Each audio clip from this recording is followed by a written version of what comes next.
Hello, everyone.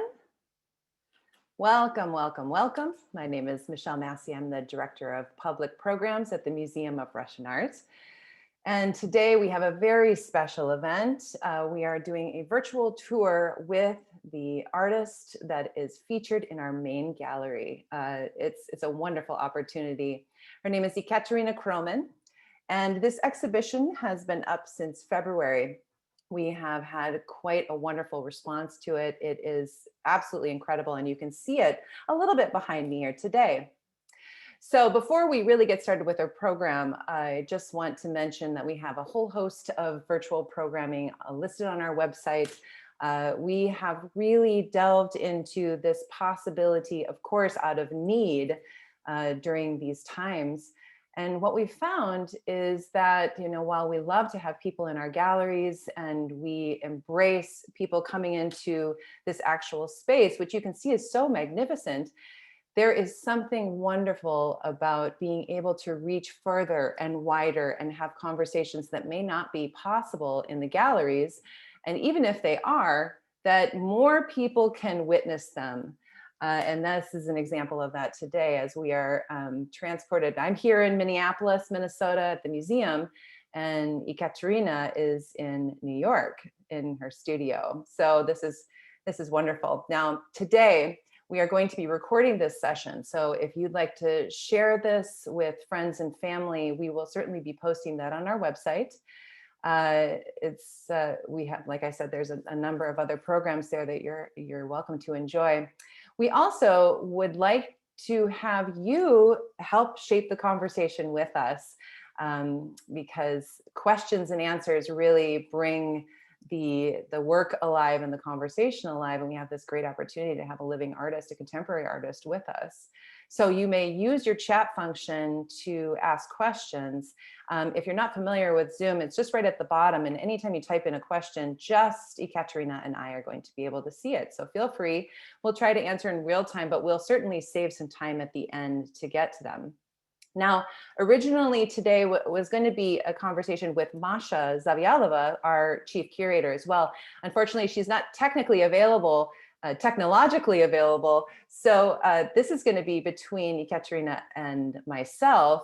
Now, I have been learning all about her work and about her as an artist for years now, working with Masha, because she's been talking about her and her relationship with her and her work for some time. I've had a real wonderful opportunity to be in the galleries and to listen to what people are saying and to really feel what this exhibition is like. So I'm excited to have this conversation. In addition, we will be scheduling another event with our chief curator so that Ekaterina and Masha can be in conversation with me, and we'll also tour her studio, Ekaterina's studio as well. So look out for announcements on that particular event coming up in May. We'll have it in May. So with that, I would love to take this opportunity to introduce you to our artist.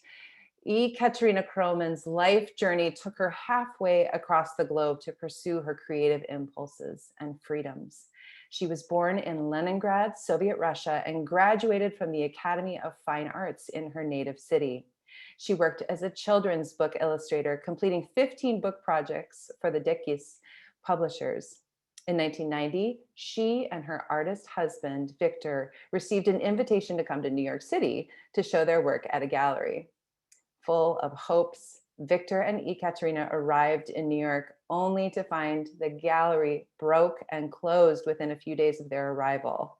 Paid for with the last few dollars they had, an ad in a New York City newspaper brought art conservation jobs, a pittance at first. However, the vast world of antiques kept them going. Nourished by challenges and obstacles, the artistic team's creativity bloomed. And with that, please let me bring to our program our wonderful feature artist, Ekaterina Khromin. Can you say hello? Hello, hi everybody.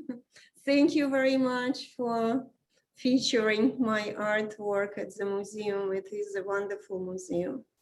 It is our honor. And I think You know, just to give a little bit of a lay of the land, as we will be going into showing specific works and some photos of the gallery so you can feel like you're there with us. Let's start with just giving our audience a little bit about you. So we told the story of you coming from Soviet Russia. Can you give us, you know, a picture of your life with that history in mind, growing up in Soviet Russia and then coming to New York?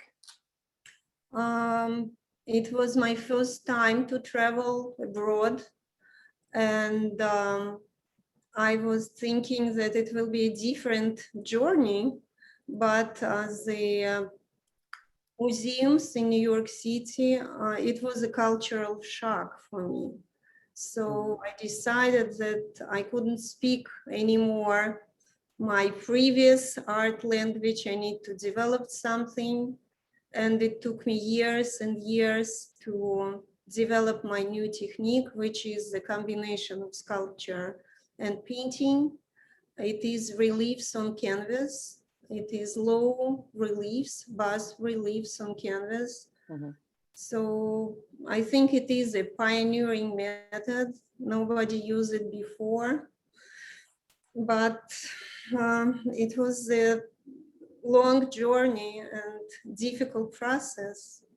So you came to New York and you had this moment, you know, you realized that things were different in the US and you wanted to alter what you were doing and you altered your work. How did your husband work into this? Were you working together at that time? We're working together, and I had a different vision and different ideas about contemporary art, because in Russia we have not been introduced to any modernist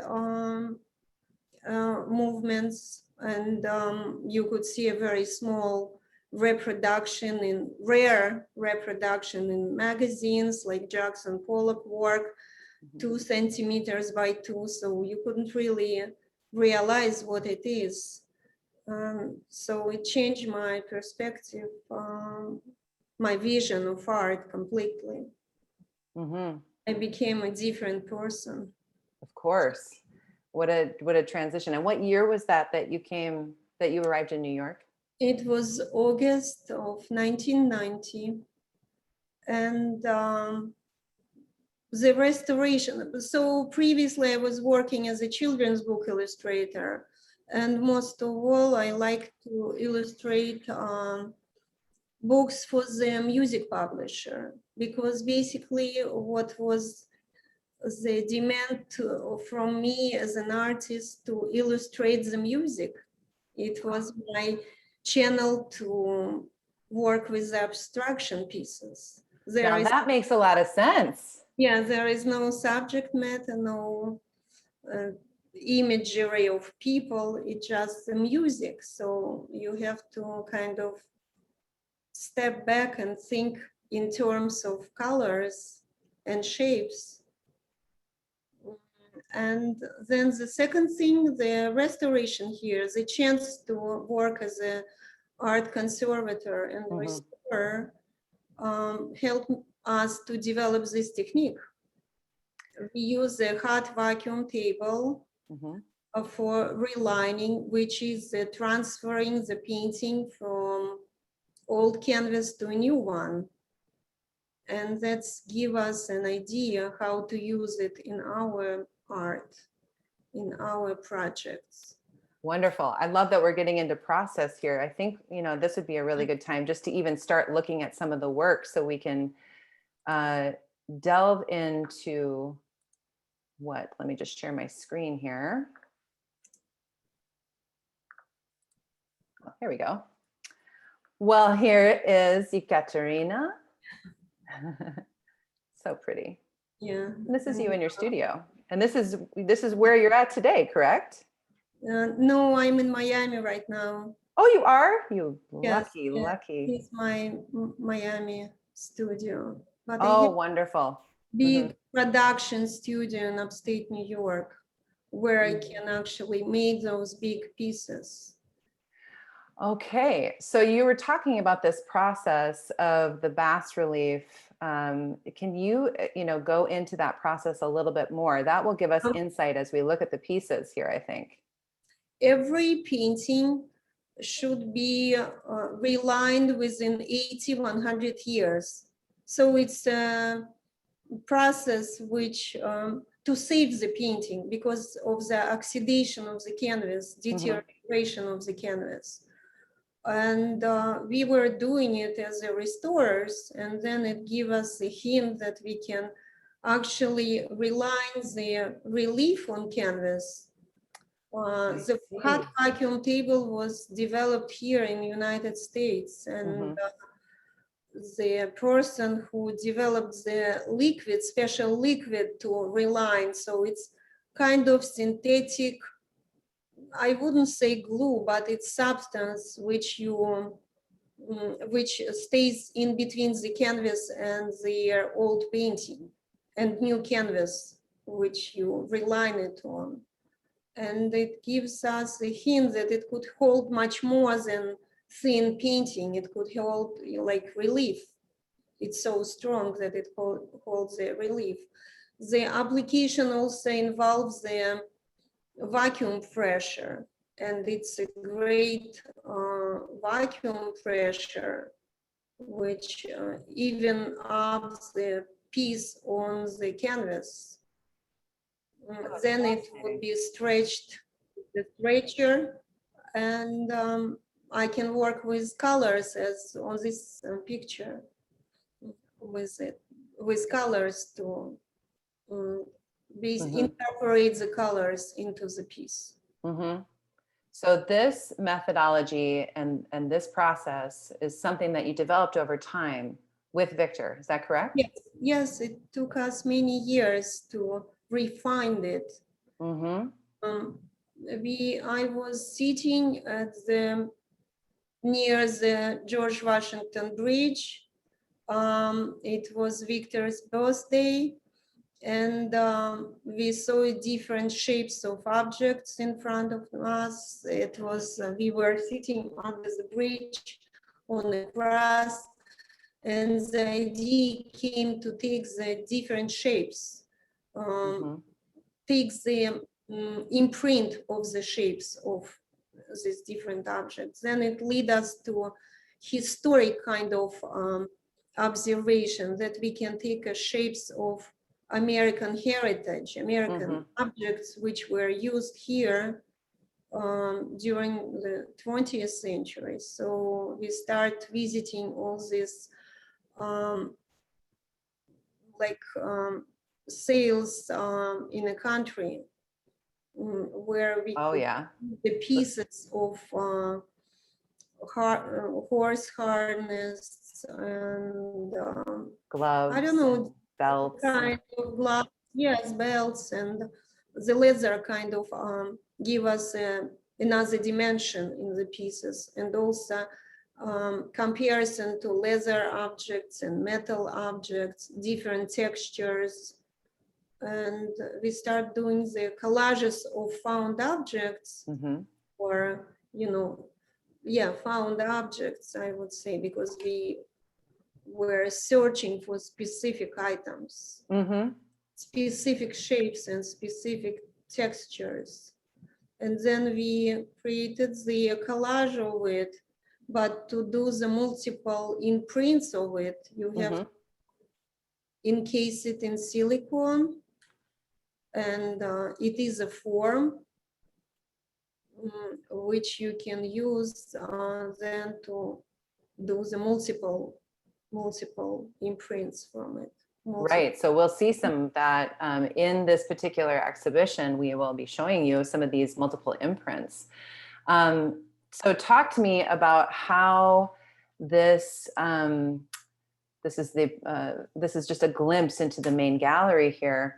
You see some of these bas-reliefs that she's talking about, and then you'll also maybe catch a glimpse on the right side that there are paintings as well. So talk about this exhibition has both paintings and these bas-reliefs.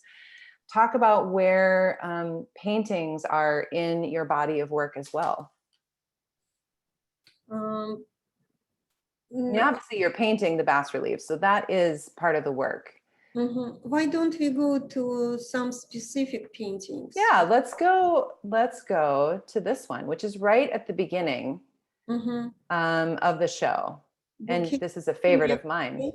And I use the Russian tradition, which we call lubok, where you not only have a painting, but the text to it as well. It was like peasant way to, it is in Russian peasant culture, when you have a picture, usually it was gravures, prints which were hand colored with the text of explanation.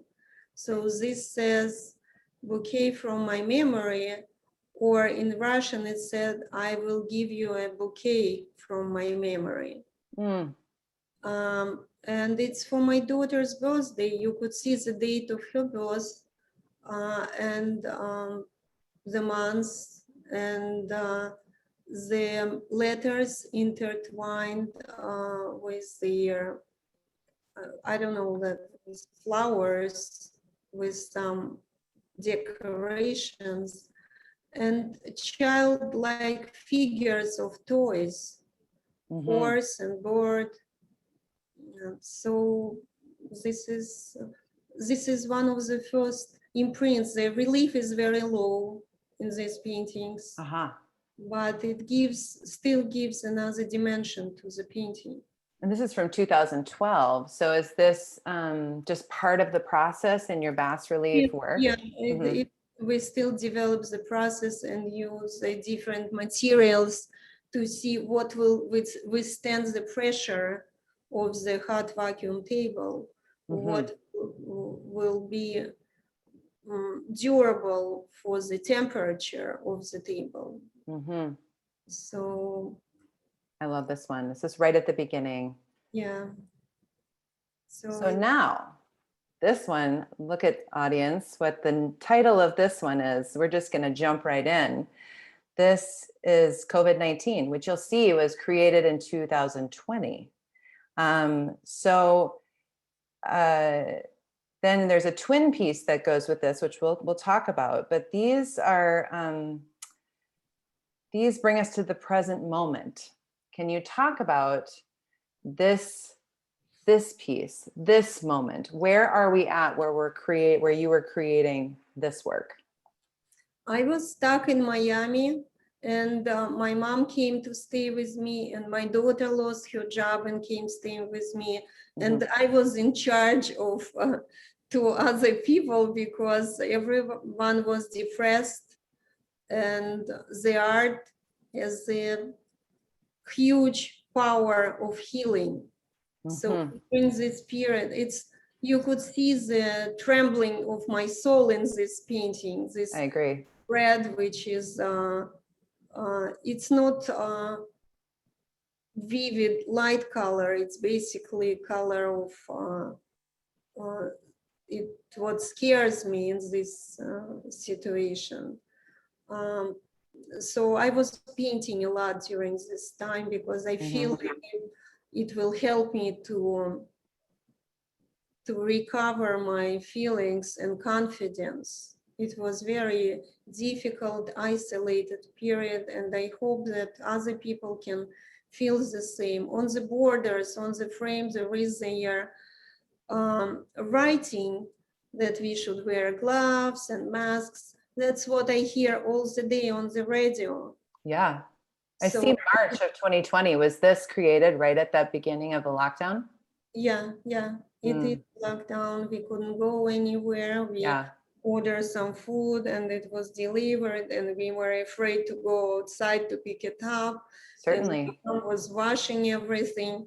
So you could see the silhouette of this ugly face-like feature in the center. Yeah. And the outline of the bird as a hope for the better. So it is another bouquet of scary things around, but somehow it seems like it will be okay at the end. Yeah. I mean, this certainly, and I remember, I think we all have a memory of what March of 2020 was like.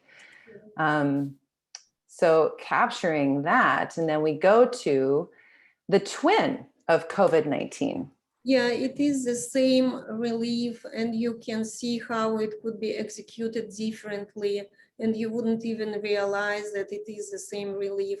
It is my nightmares. I was thinking that I am in charge of my mom. She's 86. I have to take care of her. I cannot be nervous visibly in front of her. I have to have a confidence, be confident myself, so give it to my daughter and my mom. Right. So I was trying to stay strong, but this is my nightmares during the time. And I like that it's displayed together, how you can try to be brave during the daytime and how all these worries will overcome you at night. And it's worth noting, I think, I love looking at these side by side to know that these are the same relief, and that the treatment and the feeling and the emotion that come from these are so completely different. It's worth noting that your exhibition was planned, had been planned for, prior to this year. Yes, We've been kind of talking about dates and arranging things. And of course, COVID-19 did change a lot of schedules anyway, but there has been this sort of organic, when is the right time for your show? Do you agree at the museum? I agree, absolutely, absolutely. And I hope this healing power of art will be transferred to the viewer as well, because we still in this period, it's not as dramatic as it was at the beginning. And we know more about it, and we have vaccination now, we could see the end of light at the end. There's some light, yeah, I agree. But still, and I was thinking, what can I do? I'm staying home. There is no way to go anywhere. I'm with my feelings and my thoughts about it, and I couldn't share it with my mom to make her worry about it. So I share it with my canvas. I'm so glad that you did. And, Masha and I have talked about this a number of times, how it's actually perfect, how things just work out. And you ended up being the feature artist in the main gallery for so many reasons.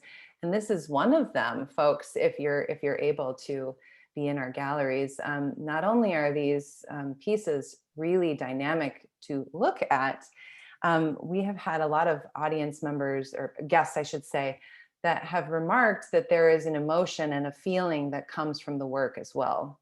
And I know that probably you as an artist would like to hear that, right? Yes. Yeah. So let's talk about endless conversation with oneself. And you actually, in our first, one of our first slides where you were in your studio, there's a relief of this one in that slide, isn't there? You remember? No, I don't know which one. Well, regardless, we do have a twin to this one as well. But let's talk about the technical side of creating this one. And let's talk about, I would like to know more about the meaning of this particular piece, Endless Conversation with Oneself. I was working on a specific project, and it's for the kids with the broken families. My father left me when I was 12, and it was a devastating experience. It is affected all my life. It is my endless conversation with my father, whom I haven't seen since 12 years old. I don't know what happened to him. My parents were divorced, and it was one of the first divorced in Russia. It wasn't common, and I was the only one in a class, child whose parents divorced, and I was pretending like nothing happened. Nobody paid special attention to me, and I was thinking I was left like a luggage at the train station. I had this deep feeling, and I still talking to my father why it happened to me, why me, Yeah. why it, and I wish I could help the kids who have been left alone in this situation. So much processing through pain. I think that's really important to note.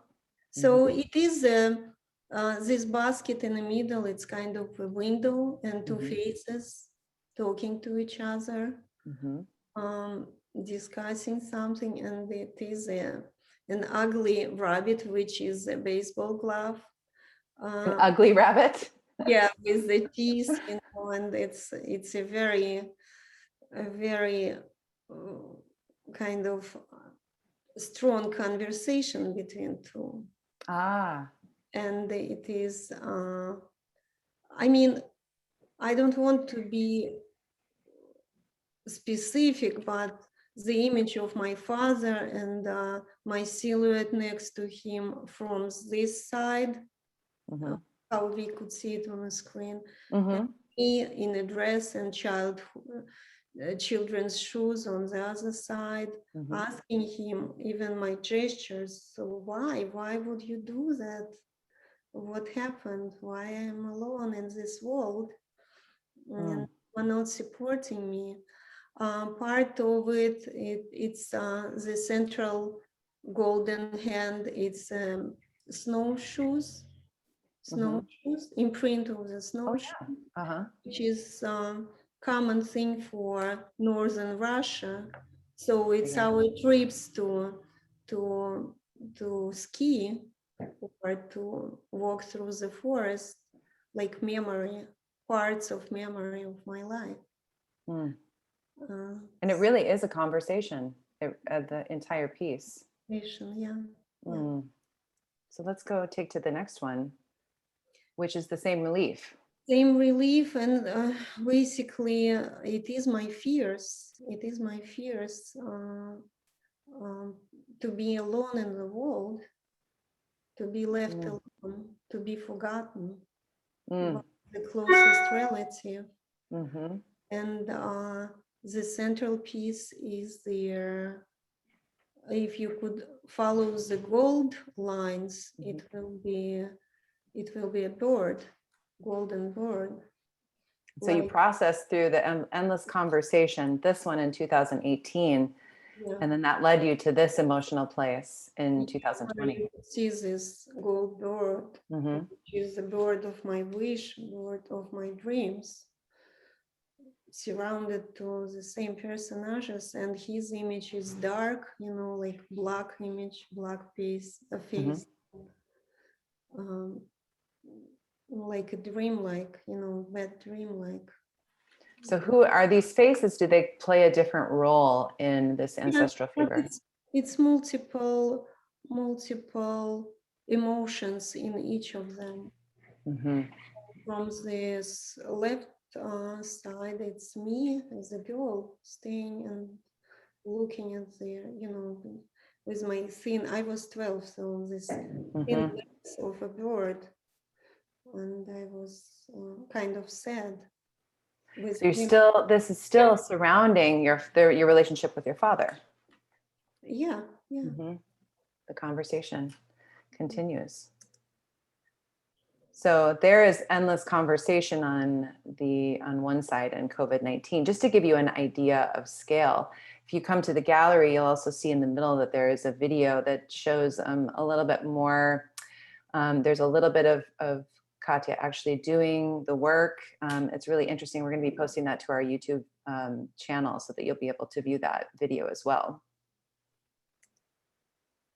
And then there's ancestral fever that we were just talking about.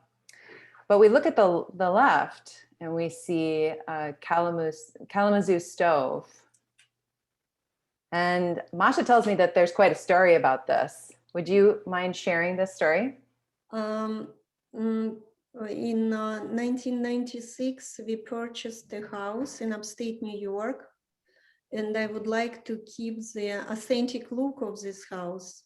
So I was repairing it. It was in disarray, but I was repairing the house. It was a stove, Kalamazoo stove from Michigan, Kalamazoo, Michigan. And it was very old and we have to remove it from the house, but I decided to have a picture of it.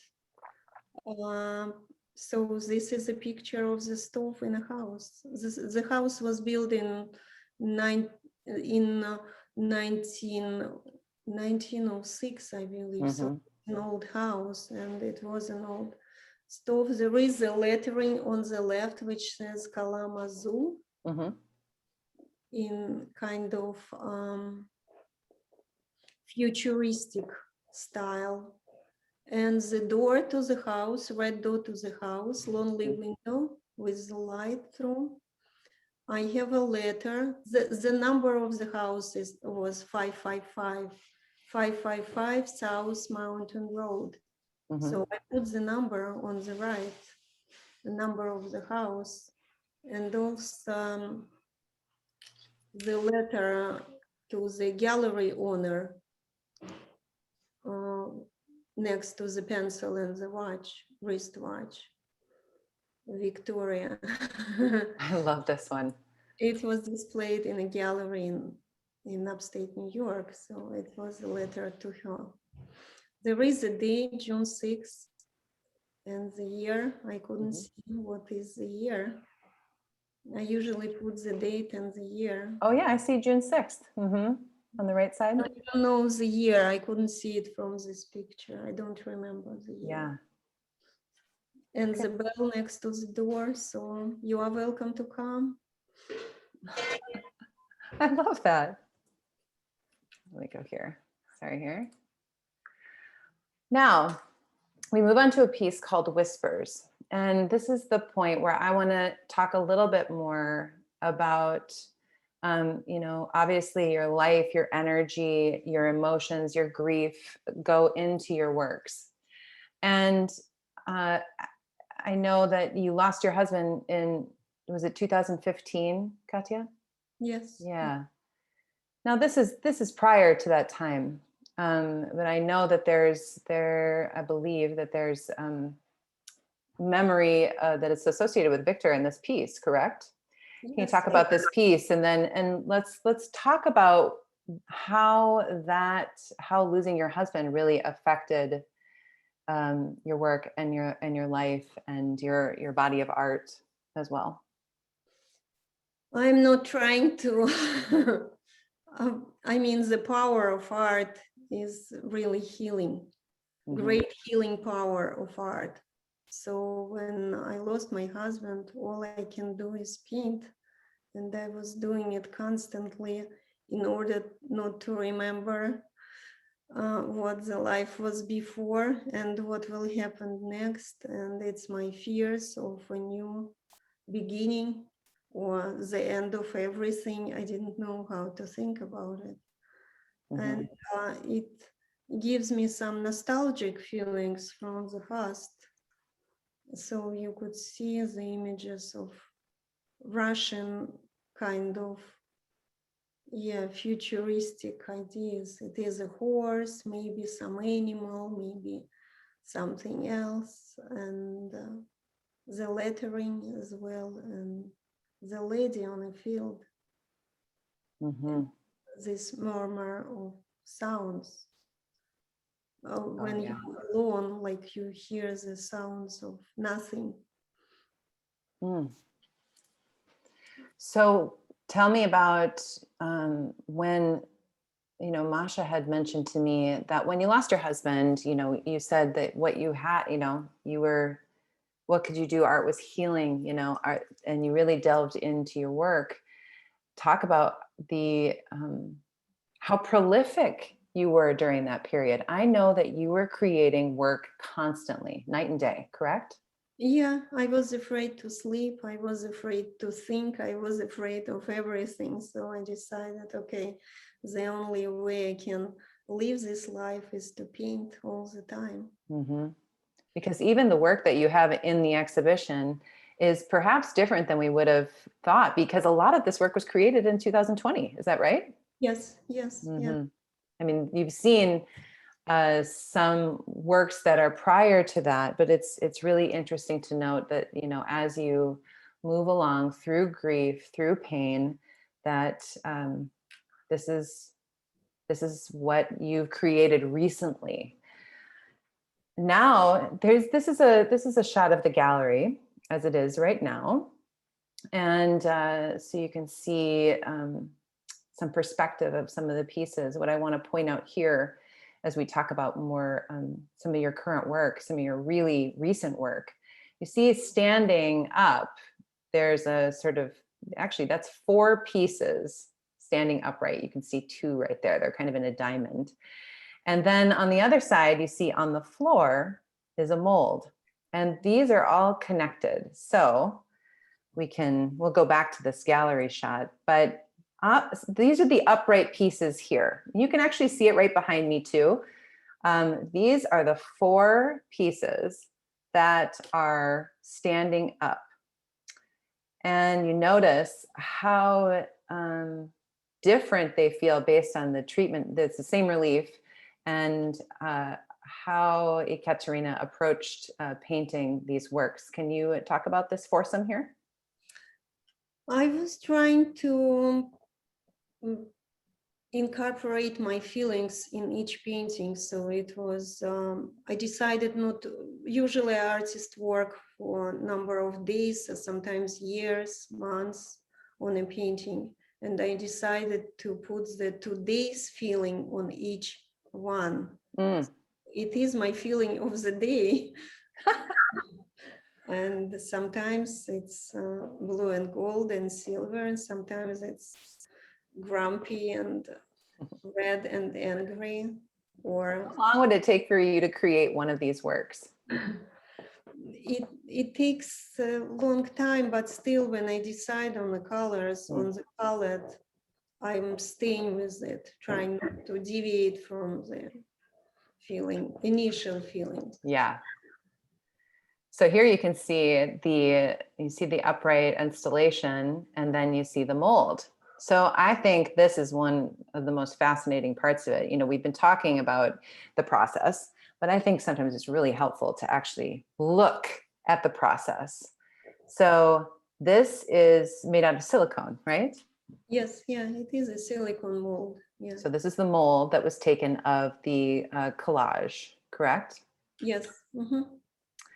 And so help me, I like to see things, and like I'm a very kinesthetic learner. So it helps so we've got this mold, you've made this mold out of silicone of the collage.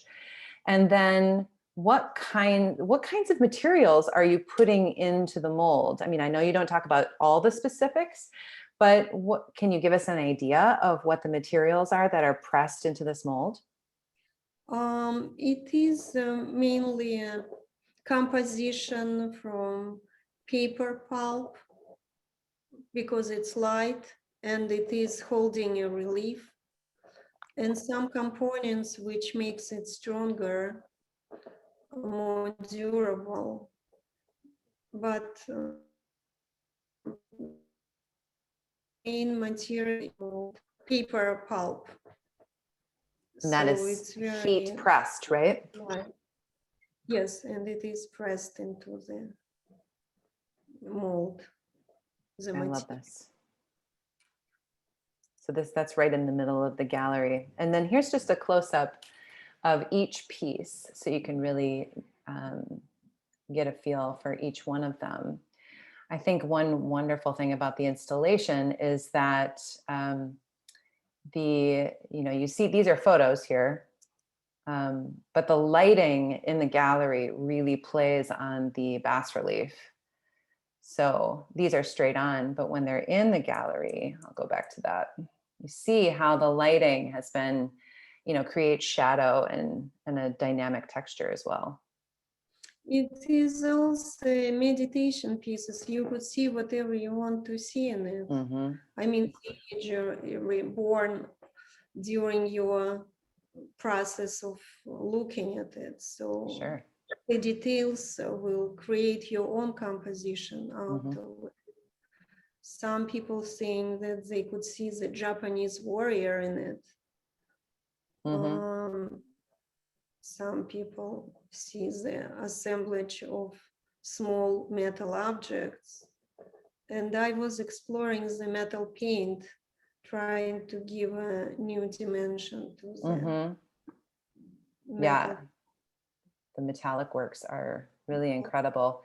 And, you know, we notice guests spending a lot of time, you know, just able to be, you know, close up to these works to see every detail of what is in this, what was in the collage. I'm trying not to use the objects itself. Right. All objects, it's only pieces of the object, so it's more enigmatic and more difficult to decipher it. Yeah. And then there's Constellation, that's the fourth. Here's another view inside the gallery. I like the light, the way the light plays with this piece as well. So this one is called Nude. Could you tell us a little bit more about this one? It is the nude. I don't know. It's all the different pieces and assembled together and create an image of a girl, of a lady. With multiple hands and multiple legs and multiple emotions. Oh, perfect. So this is one of my favorites. This is called Dance. Yes, this is the early ones. It's very much in the tradition of Russian 1920s influence, art from 1920s. After the revolution, when it was a mix of cubism, and somehow it reminds me, and it's in homage to Chagall. Yes. Some other artists.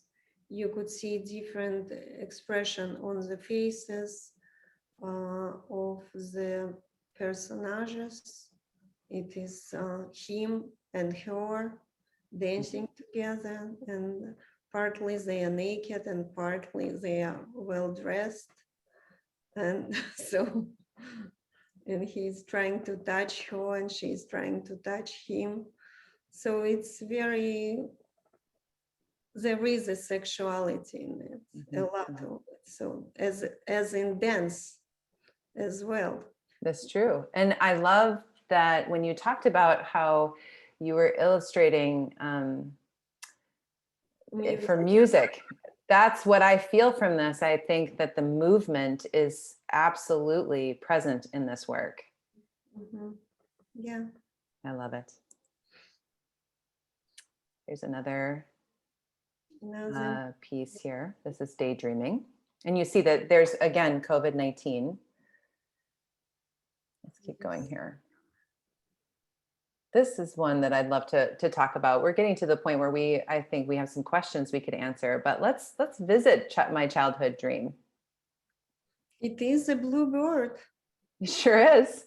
Bird of my dreams. And I'm a small personage on the right, you know, dreaming big. So 2018. Big blue bird. Use gold, and the way it helps me to increase the relief visually. Not as flat as it is for real. The gold and silver gives it another dimension. Yeah, and the metallic, you do a lot of, there's the metallic work is there. Okay. This Miami culture influenced me a lot. Right? I can tell. Metallic and gold, and it's so we're going to take a journey over to the apse of the museum. So there's 3 pieces in the apse that have the same reliefs, and we can explore these 3 pieces, and then I think we'll go to our audience questions. So this first one, so this is another 2020 work called Green Beast. You want to talk about this series? Yeah, it was in memory of Victor. It is the central figure is their boy on a bicycle going to the edge of the earth. It was one of his stories. When he was 3 years old, he hopped on the tricycle, and went to see the edge of the earth. His grandmother was telling him, this is the edge, and after this line, there is nothing on horizon. So he decided to reach it and look beyond it, what is out there underneath. Oh, So this is his traveling experience. And, small childhood horse. His father made him a wooden horse. So it's oh, that's the horse. Yeah, this is a horse, the yellow and horse. Oh, So and then the little creature. What about the little creature there? it's a farm animal, you know, it's just an image of his childhood. So does the same story, does this whole series, is that all inspired by Victor? This is self-awareness. It's actually more like exodus to, like we were traveling together to the end of the earth in a carriage, in this childlike carriage. Is this profile of the figure, and also inside this profile you could see the images of two people or two persons, I don't know, two silhouettes of the faces. Another facet of your life together. Yeah, it's just something which creates by itself. If you let your imagination go, it helps you to daydream all the time. Yeah, and you know, I feel that this, you know, looking at the work of 2020, that this light and color, I mean, my goodness, that your memories of Victor have definitely, you know, come alive through your grief and through your art. Yeah. Certainly. And then the third in the series, where we go back to the metallic of the same relief in Life Journey. It is the same carriage and traveling, you know, through the life. It's more monochromatic. It has this outline of gold, bad and good times. Yes, yes. And then here are all three together. So when you go into the apse of the museum, you're surrounded by these three works in that altar area, if you've been to our galleries before. So I thought this was a really good series to show. I haven't shown everything from the show. There will be more conversation. We can maybe, let's go right here. I want to give our audience a chance to get a glimpse of the main gallery in a different way. The first slide was from the main gallery floor. So right now, this photo is taken from the mezzanine gallery, looking over into Ekaterina's exhibition. And I really do want to give kudos to Masha and the installation team. And Katya, I wish you could see this, the way that it's arranged with the angles. Are you coming for sure? Yes, for sure. Good. Well, that's good to hear, because there is definitely, with the angles and the way that the gallery, you know, the gallery reinvents itself all the time with new exhibitions. And this experience of walking through it, it's not a maze or anything, but you're guided through in a way that brings you to a new, to face and to be surrounded by these works, so that you can get all kinds of good light angles and just feel the work. I don't mean to sound so wooey about it, but there is a feeling that comes from them. So happy to share with our audience. I'm going to stop sharing here. I'm very happy with the exposition. It was done without my presence, but it's so perfect. Okay, so I have some questions here. And so I apologize to our audience. I'm not able to see the questions as we go, so I'm just going to look at them now. Let's talk about, okay, we have a question about what is behind your choice of color palette. I mean, you did talk about mood and feeling determining sometimes. Are there other determining factors for the color palette they're going to use for each piece? Basically, I'm trying to materialize my emotion at the time, at the moment. So it is the color of my emotion of this minute and this day. I love the authenticity that adds to the work too. You can tell that you're very connected when you choose. Let's see. Okay, here's a question. I'm just going to read to you so I get it correct. It says, these works are stunning. I am curious about the works that integrate text. I love the connection back to the idea of the lubok. Lubok? Yes, yeah. Could you speak more to that? How do you decide when to include text? How about the style of typography or the different ways the text and image interact, engage with each other? We learned something in life, and I was working as a children's book illustrator. I was doing a lot of type sets for my books and drawing letterings. So it comes natural to me. And I think the text support and gives these enigmatic ideas of mine some explanation. Yeah, thank you for that. That makes sense. Yeah, there's a couple of comments about that combination of languages. So it's definitely effective. I'm curious I would like to know personally, what plans do you have now?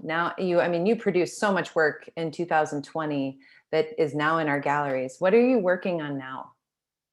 I'm working on a few pieces. Actually, I can show it to you. I would love it. But I have to walk to the painting. So I have a collection of Mexican pre-Columbian sculptures and Chinese sculptures from clay. And it is influenced me to do this piece. And it's the same clay color. Oh, yeah. And we're so lucky to be able to see Katya's studio right now. This is wonderful. I can feel your Miami from here. Yeah. And here is another piece which is rusted kind of. It is a new relief. Oh, look at that relief. Rusted pieces of life, of previous life. Yeah. It's a lot of details. And it's getting busy and busy every time. Interesting. So wonderful. New pieces. And of course, I don't have enough space to display of all my pieces because it's everywhere. You could see it on the second floor, on the first floor, all here at the table, on the table. That's wonderful. So we have a question about a printed catalog. We do have a catalog of this exhibition at the Museum of Russian Art. So if you come to our galleries, you can certainly purchase that in the museum shop. Or we do have the catalog available online. I'm actually going to type that in, shoptimora.org. And if you go there, that's our online shop, and you can order the catalog. The catalog is fantastic. Can I add a couple of words about the catalog? Please do, yeah. I have a student in Russia, and I was so unhappy with him. He was, as I thought, he doesn't understand what I am asking from him, and he wasn't learning enough. So in 2015, when Victor passed away, the student found me. His name is Arthur Parmakian, and he is an executive director of IBM. And so eventually it was a success story, and he's helping me to design the catalog. He's my He very helped you with the friend. catalog. Yes, That was he is him. the creator of the catalog. I am advertising his job. I love it. Yeah, he did a wonderful job. It's beautiful, and you know, it's a. I think it's always nice. It's a lovely thing when you can be able to take a piece of the exhibition home. We also have printed cards of some of Katya's work as well available on the website. Thank you very much. I didn't know about that. Yes. So I think, yeah, please stop by our online shop or stop in when you come to the museum. The museum is open 7 days a week. The galleries, you know, are quite safe. We monitor the capacity and everything, and it's masks are required at this time. So I just want you to know that if you are local and you are able to visit us, we would love to have you.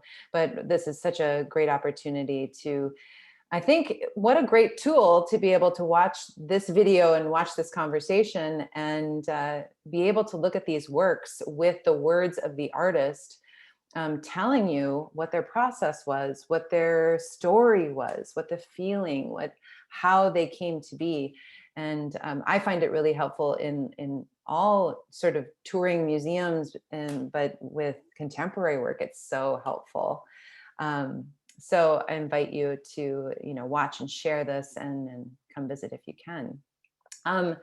Before we go for today, I want to just mention again that we will have another event with Katya and Masha Zavialova, who is our curator at the Museum of Russian Art. And she does so many virtual tours. I will be at the galleries and you can ask me questions in person. I can't wait. So please come to the museum. We will make something. Yeah, we'll make that happen. We'll be sitting together, distanced, right? And have tea and talk about art and broadcast it to the world. Russian tea, yeah. And so tell us, just so everybody's excited about that next event, I would love to, you know, tell me about how you and Masha came to know each other. How long has it been that you and our curator have known each other? Many years. We were restoring some pieces for the Museum of Russian History in Jordanville. They have a museum there next to the monastery. And Masha was coming to the museum and was introduced to us, or we have been introduced to Masha. And then, of course, Father Vladimir von Tsurikov, who was our former director at the museum, was the dean of the seminary and director of the museum. So we worked together. Yeah. I think I just wanted you to mention that because there is a long-standing sort of, you can tell the relationship between you and Masha plays out in the gallery, and it's really fun to hear the stories of when Masha was in Miami with you and just how long your process and her curatorial process have been together. You've known each other. They inform each other. It was a very long preparation for the museum of exhibition at the Museum of Contemporary Art in Miami. And Masha was chosen by the museum as the curator of the exhibition. They had 3 choices and they chose her. And we spent a lot of time together because we basically worked together for the design of the exhibition, for the text for the exhibition, for the theme of the central theme of the exhibition.